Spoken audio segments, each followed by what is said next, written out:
Welcome to New Strike City, a YouTube channel for diehard Bengals fans. I'm your host, Ace Boogie. As most of you know, there's been a lot of linking of Ryan Tannehill to the Cincinnati Bengals, and honestly, it makes sense. The main reason is that Zach Taylor is the head coach.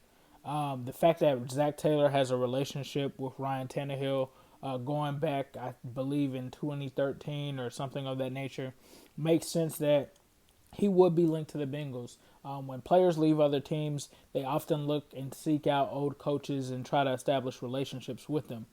Does this mean that he's going to replace Andy Dalton? On the surface level, not necessarily. It could mean that he could come in and be a competent backup, which I think that that's what I'm going with right now is that Ryan Tannehill will be coming in to be a backup if they do sign him. Will they have interest in him? I think so. I think the reason that I named before, there was a connection there. You think back to Jay Gruden when Josh Johnson came on to the Bengals as a quarterback. And not just there, there were several other places. He also linked up with him in Washington as well.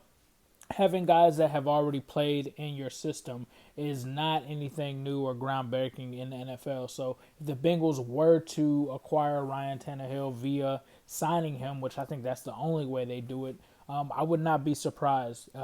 Again, though, that does not mean that he would start over Andy Dalton. That doesn't mean that Andy Dalton would, be traded.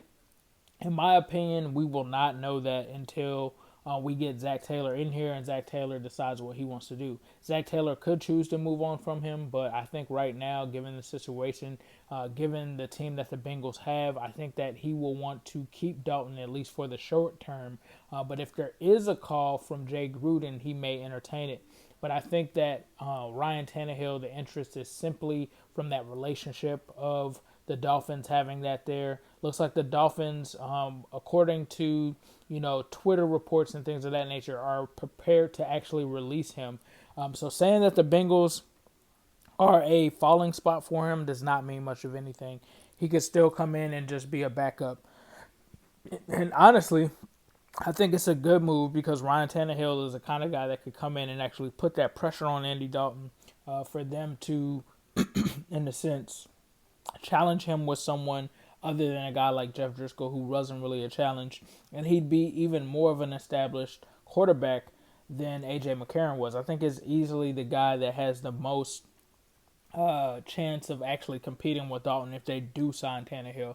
But once again, I don't think that it means that Tannehill is pushing Andy Dalton out the door. I simply think that it would be a good deal for both sides, being that the Bengals clearly need a quarterback that can back up Andy Dalton, that can come in and not miss a beat. We thought that that could be Jeff Driscoll. It wasn't last year.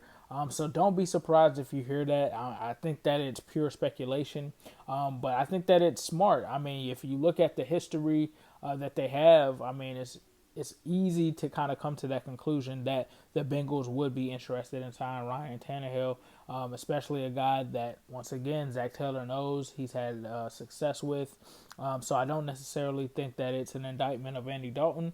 But I do think that it's possible that it could happen. So don't get upset thinking that it's just a sure slam fire or slam dunk thing that he's replacing Andy Dalton or Andy Dalton's going to get traded right after we sign him or any of that.